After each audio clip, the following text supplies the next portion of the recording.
दोस्तों, हमारे और आपके घर से अगर कोई चोर बहुत सारा पैसा लेकर कहीं भाग जाए तो हम लोग क्या करेंगे? हम उस चोर को पकड़ने की पूरी कोशिश करेंगे। हर जगह चोर चोर चिल्लाएंगे। लेकिन एक दिन आपको पता चले कि जो चोर आपके घर से, हमारे घर से पैसा चुरा कर भागा है, वो आपके दोस्त की शादी में है और आपके दोस्त के साथ उसकी शादी को एंजॉय कर रहा है। उस वक्त आप क्या करेंगे? कमेंट बॉक्स में बताइएगा। और ये बात मैंने आपके सामने क्यों रखी है, ये सवाल आपसे क्यों पूछा है, वीडियो में आपको आगे पता चल जाएगा। क्योंकि आज का टॉपिक हमारा एक भारतीय चोर को लेकर है। लेकिन उससे पहले एक बहुत दुखद खबर आपके सामने रखना चाहूंगा। चंद्रयान-3 जब लॉन्च हुआ था तो पूरे देश ने उसकी लॉन्चिंग देखी थी।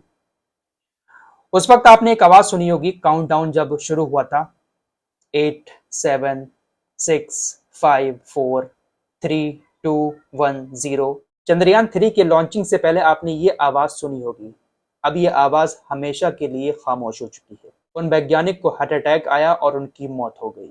इन महिला वैज्ञानिक का नाम बलारमती था। इनको कार्डियक अरेस्ट आया और कल देर रात इन्होंने आखिरी सांस ली। तमिलनाडु की ये रहने वाली थी। चेन्नई के एक हॉस्पिटल में इन्होंने अपनी आखिरी सांस ली।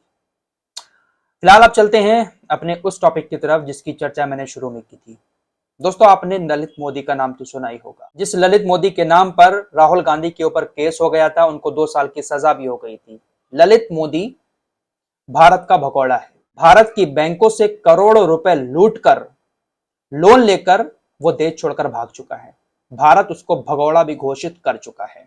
समय समय पर ललित मोदी की तस्वीरें सामने आती रहती हैं। क्या ललित मोदी को पकड़ने की कोशिश नहीं की गई? ये सवाल हर कोई पूछता है। हो सकता है कि ललित मोदी ऐसी जगह जाकर छुप गया हो, ऐसे देश में पहुंच गया हो जहां से भारत सरकार को पकड़ पाना मुश्किल हो।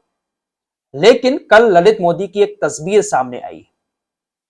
ललित मोदी प्रधानमंत्री नरेंद्र मोदी जी के सबसे खास वकील हरीश साल्वे की शादी में नजर आया।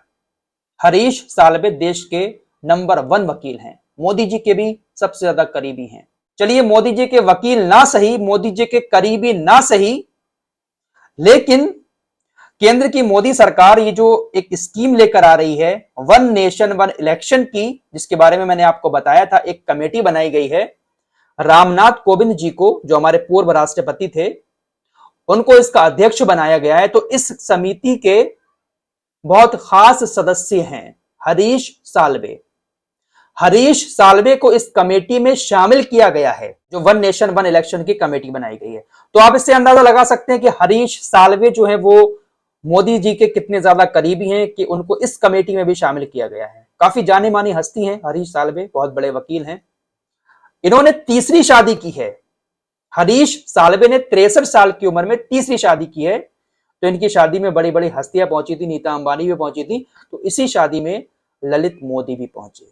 यानी नरेंद्र मोदी जी के बहुत करीबी आदमी की शादी में देश का भगोड़ा, जो करोड़ों रुपए लूट कर देश से भाग गया है, वो पहुंचा। लेकिन किसी को पकड़ने की हिम्मत नहीं हुई। चोर हमारे खास आदमियों के पास आकर पार्टियां कर रहा है, एंजॉय कर रहा है, हमारे दोस्तों के साथ हंसी मजाक कर रहा है, जिसने हमारे घर में चोरी की है, और हम उसको कुछ कर भी नहीं रहे हैं।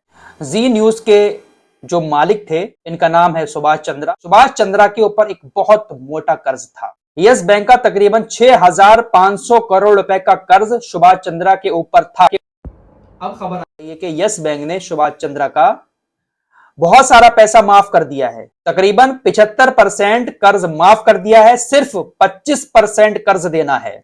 हरीश चंद्रा के ऊपर जो 6500 करोड़ रुपए का कर्ज था, अब सिर्फ उनको 1500 करोड़ रुपए देने हैं। 65,000 करोड़ रुपए में से सिर्फ 1500 करोड़ रुपए अब उनको चुकाने हैं।